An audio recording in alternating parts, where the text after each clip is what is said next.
नमस्कार किसान भाइयों, आप सभी का स्वागत है आपके अपने ही चैनल फार्मर कुणाल पे। आज आप सभी को वर्ल्ड वाइड शायर के लेटेस्ट बुल के बारे में बताया जा रहा है। जो सीमन इंडिया में अवेलेबल है उस बुल के बारे में बताया जा रहा है, जिस बुल का नाम है सैंडमैन, जो बहुत ही तगड़ा बुल है। लेकिन इस बुल का सिर्फ कन्वेंशनल सीमन इंडिया में अवेलेबल है, जिसका प्राइस 2300 रुपया है। क्योंकि WWS का सीमेन इसलिए महंगा है क्योंकि इस पे इम्पोर्टेड टैक्स ज़्यादा है, क्योंकि यह ABS के तरह इंडिया में सीमन नहीं बनाते हैं, क्योंकि ये इसकी सीमन ही इम्पोर्ट होके आती है। और ABS इंडिया में क्या होता है कि इम्पोर्टेड बुल आता है, इसलिए ABS वाले थोड़ा सस्ता है और ये महंगा है बाकी के तुलना में। और कोई बात नहीं है, लेकिन महंगा है पर यह बहुत ही तगड़ा बुल है, इसलिए आपको घबराने की कोई बात नहीं है। एक बार यूज कीजिए। पहले आप छोटे कॉस्ट वाले बुल का सिलेक्शन करें। जब आप अगर फर्स्ट स्टेज में ब्रीडिंग कर रहे हैं, अगर 4 गाय है, 5 गाय है, 10 गाय है, तो आप फर्स्ट सेकेंड टाइम तक ABS का ही लगवाए या SAG का लगवाए या NDDB किसी का भी लगवाए। ये उसके बाद आप अच्छे कंपनी का लगवाए। WWS हो गया, ST जेनेटिक्स हो गया, CMAX, किसी का भी आप लगवाए, या ABS का भी अच्छा है। इंडिया में हाईएस्ट मिल्किंग कैपेसिटी वाले बुल जो है ABS स्ट्राइकर के ही हैं PDFA में, तो किसी का भी लगवा सकते हैं। लेकिन बाकी की तुलना में वर्ल्ड वाइड शायर के जो बछड़ी रहेगी उसका फैट परसेंटेज अच्छा रहेगा। तो इन सब चीज़ों को आपको ध्यान रखकर आपको बुल का सिलेक्शन करना है। तो सबसे ज़रूरी चीज़ है pedigree. Lime light PX resolve X delta, जो बहुत ही शानदार इसकी पेडिग्री है। आपको ध्यान देना है शायर कहते हैं पिता को, जो है वो लाइम लाइट PET। डैम जो है डैम कहते हैं मदर को, जो माता है इसकी। OCD रिसॉल्व सोय 44 4469 99 ET। BG है जो very good excellent G good है, जो BG स्कोर है 86 है, जो बहुत ही शानदार है। 5वें बियात में 3 टाइम लैक्टेशन में 365 दिन, 3 टाइम मिल्किंग में 365 दिन में 17,041 किलोग्राम दूध, वो भी 4.3 फैट परसेंटेज के साथ। ABS में क्या प्रॉब्लम आता है, उसके दूध में फैट थोड़ी कम आती है, लेकिन WWS में आपको फैट वाली प्रॉब्लम देखने को नहीं मिलेगा। तो इन सब चीज़ों को देखकर आपको बुल का सिलेक्शन करना चाहिए, क्योंकि पैसा एक बार लगाइएगा और बार बार फ़ायदा उठाइएगा। उसके बाद मटेरियल ग्रैंड शायर जो है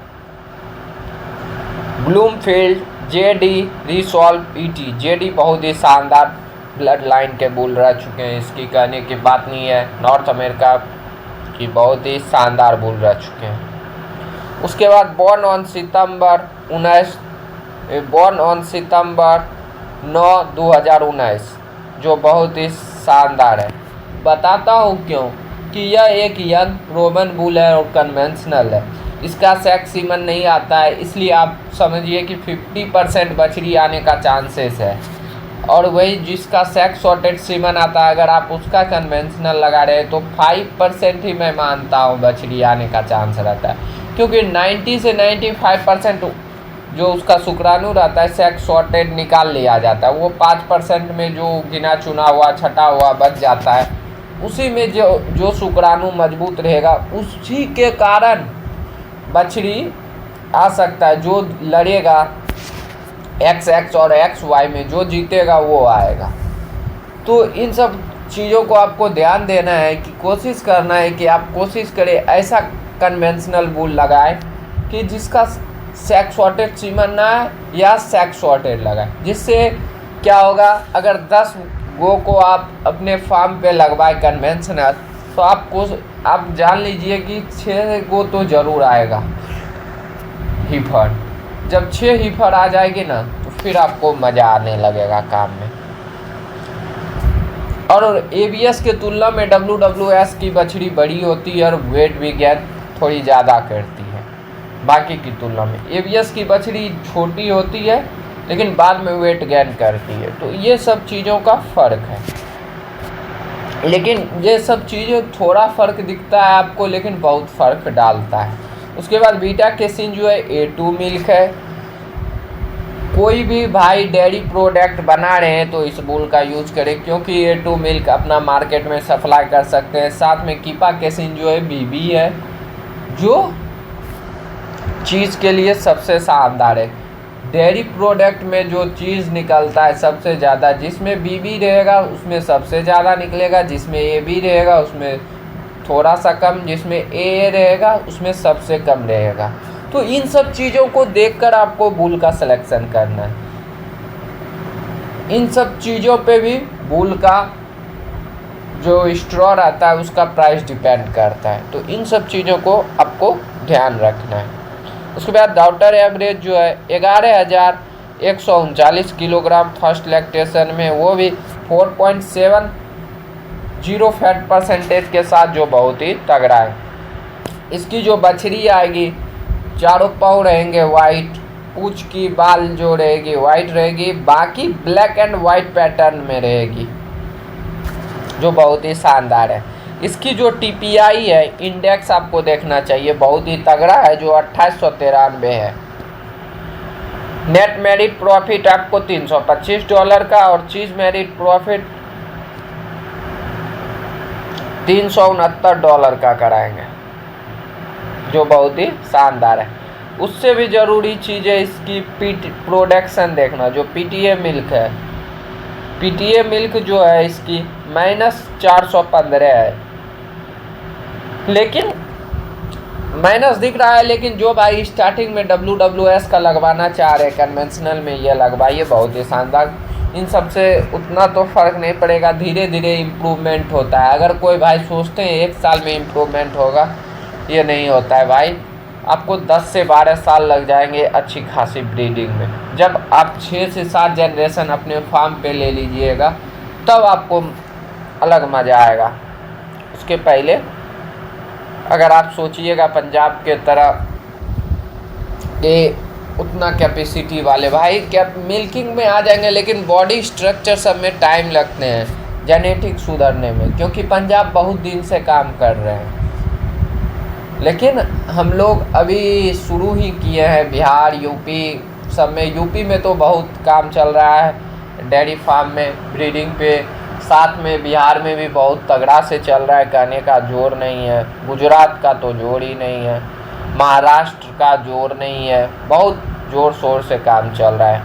ऑल ओवर इंडिया, कर्नाटका में भी कर्नाटक सरकार ने बहुत जोर दिया है, तो सब जगह जोर दे रहे हैं, तो बहुत अच्छे से काम चल रहा है। आने वाले समय में जो है सबसे बड़ा सेक्टर ही है डेयरी का, क्योंकि डेयरी में जो भारत में दूध जो प्रोड्यूस हो रहा है ओरिजिनल मिल्किंग 13.2 इतना % ही हो रहा है, और भारत में रोज़ खपत हो रहा है बहुत ज़्यादा दूध। बाकी इसके अलावा जितना भी दूध मिल रहा है सिंथेटिक दूध मिल रहा है, जिसके कारण आपको इन सब चीज़ों से बचना चाहिए, क्योंकि सिंथेटिक दूध का खाने से सेहत के लिए हानिकारक है। मैं आज से 2 साल पहले जयपुर में था, वहाँ पे पनीर खा रहा था यार। पनीर सिंथेटिक दूध का था, एकदम घटिया था, एकदम रबर लग रहा था। निकलेंगे बहुत सारे, इस दूध के तुलना में ज़्यादा निकलेंगे, चीज़ भी सब कुछ आप पकड़ नहीं पाइएगा। इसलिए आप कोशिश करें कि जो किसान भाई आपको दूध प्रोवाइड करा रहे हैं प्लीज़ अच्छे से दूध का रेट दें, क्योंकि किसान को अगर रेट नहीं दीजिएगा तो उसका मनोबल गिर जाता है, जिसके कारण आने वाले समय में बहुत लोग स्टार्ट तो कर रहे हैं लेकिन छोड़ भी देते हैं। 100 में से 10 ही डेयरी चल रहा है, 90 फेल हो जा रहे हैं। तो आप कोशिश करें कि उनको सपोर्ट करें, अच्छी रेट पे दें और उनका मजाक ना उड़ाएं। तो इन सब चीज़ों का आपको ध्यान रखना चाहिए। डॉक्टर इन हट्स जो है 375 में से 136 है। डॉटर फर्टिलिटी जो है बहुत ही शानदार है, जो फर्टिलिटी इंडेक्स है 2.4 है, जो बहुत ही शानदार है। इसकी जो कंजप्शन रेट है बहुत ही शानदार है। अगर आपके फार्म पे प्रॉब्लम होता है कंजप्शन में, आपकी गाय बच्चा दी 7 महीना, 8 महीना, 10 महीना में हीट में आती है, अगर आप उस गाय में ऐसे बोल का प्रयोग करेंगे तो उसकी जो बछड़ी आएगी उसमें कंसेप्शन में इम्प्रूवमेंट देखने को मिलेगा। अगर जिसमें माइनस रहता है ना वो लेट से हीट में आती है, और जो प्लस में रहता है उसमें हीट में जो आने की संभावना रहती है वो थोड़ा इम्प्रूवमेंट होता है, उसमें जल्दी आती है। क्योंकि इन सब चीज़ों को देखकर आपको बुल का सिलेक्शन करना चाहिए, और कंजप्शन रेट भी बाकी की तुलना में अच्छा रहता है। डॉटर प्रेगनेंसी रेट जो है 2.0 है, जो बहुत ही शानदार है। काउ कंजप्शन रेट बहुत ही तगड़ा है, जो 3.1 है।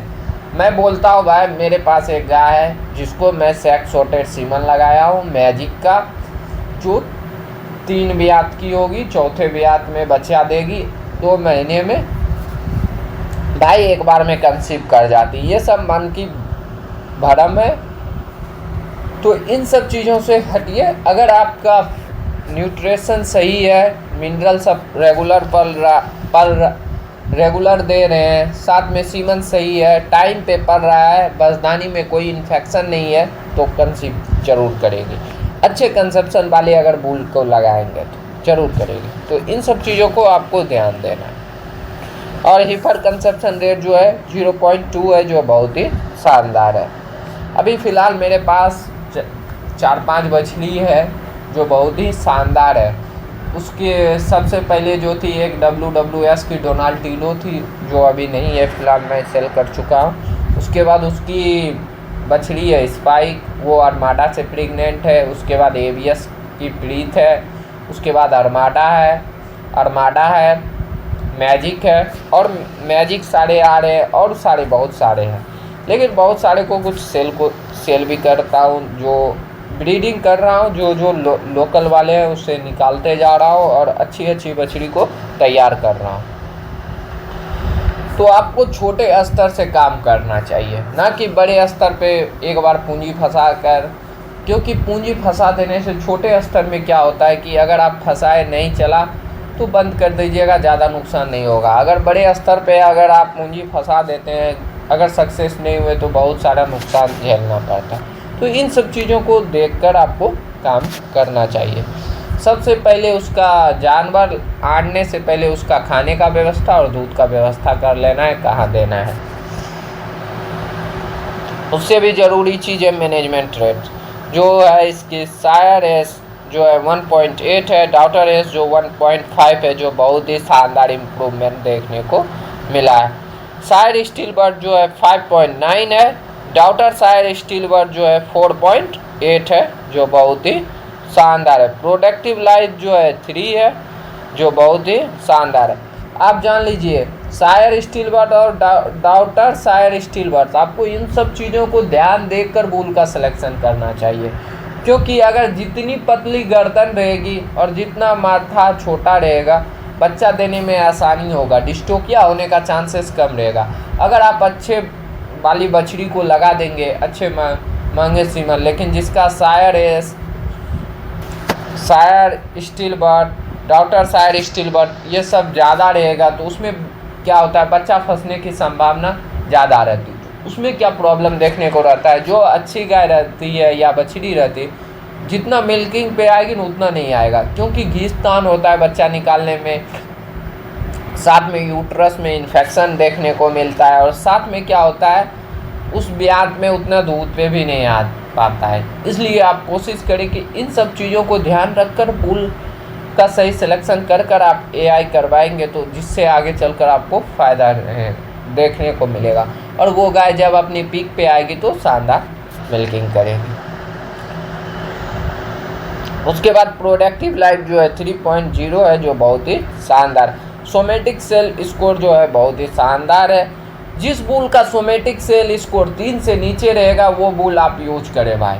क्या होता है उसमें मास्टाइटिस होने की संभावना कम रहती है, क्योंकि सोमेटिक सेल स्कोर नाम का जो जीन रहता है उसकी छटाई कर देते हैं, लेकिन फिर भी रह जाता है, लेकिन उतना होने की संभावना नहीं रहता है, क्योंकि जो मास्टाइटिस होते हैं, बताते हैं क्यों। थनेला नाम की जो जीन रहती है उसे छांट देते हैं, लेकिन मास्टाइटिस फिर भी होते हैं छांटने के बाद भी, क्योंकि फर्श का गीला होना, मिल्किंग के बाद पशु का तुरंत बैठ जाना, उसके टीथ के द्वारा बैक्टीरिया का अंदर चले जाना।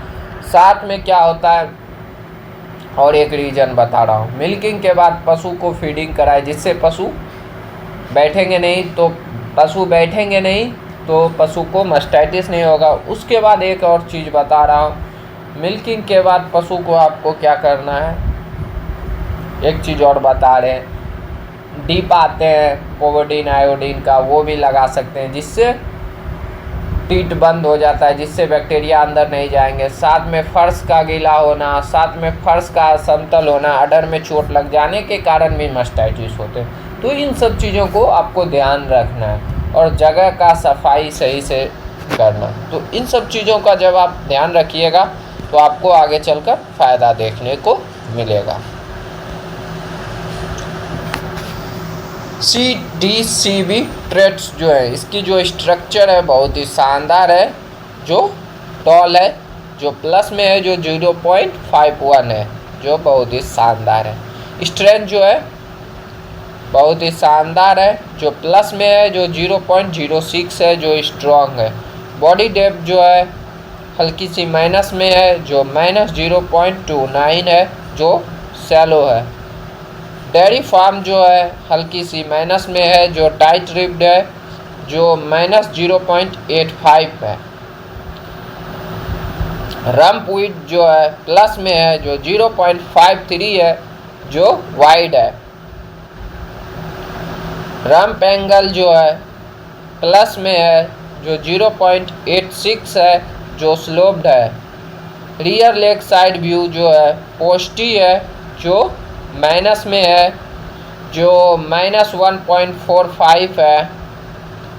उसके बाद रियर लेग व्यू जो है माइनस में है, जो -0.29 है, जो हुक इन है।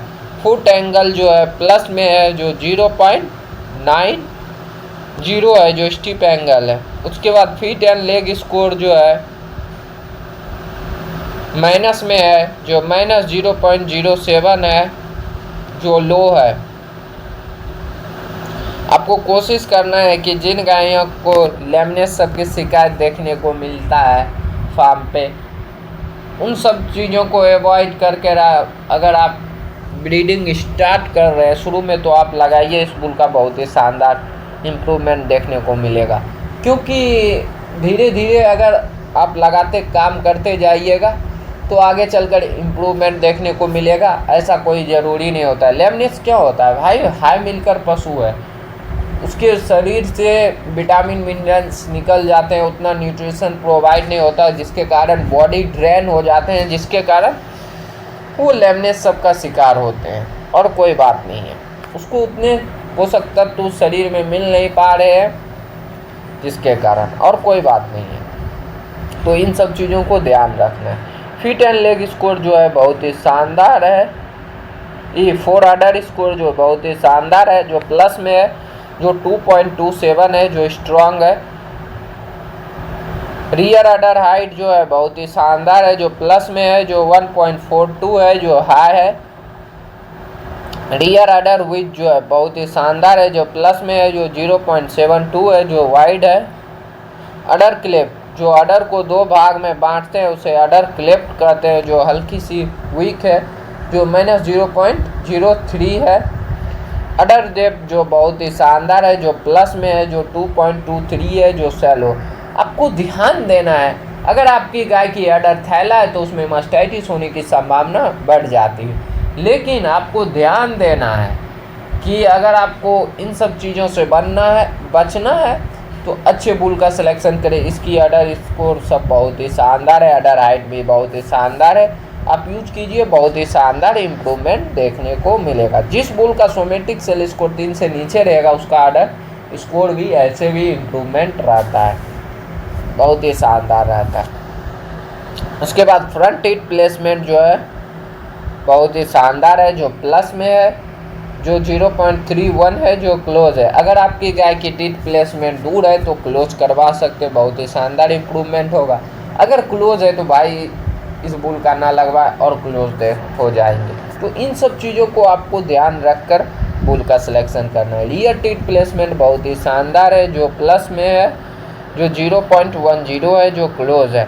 टीथ लेंथ शॉर्ट रहनी चाहिए जो हाई मिलकर पशु के लिए फ़ायदेमंद होते हैं, क्योंकि टीथ फर्श के कांटेक्ट में आ जाने से उसमें बैक्टीरिया इंटर कर जाने से मास्टाइटिस होने की संभावना बढ़ जाती है। लेकिन छोटे टीथ रहने में इन सब चीज़ों का प्रॉब्लम देखने को नहीं मिलता है, जो बहुत ही शानदार है।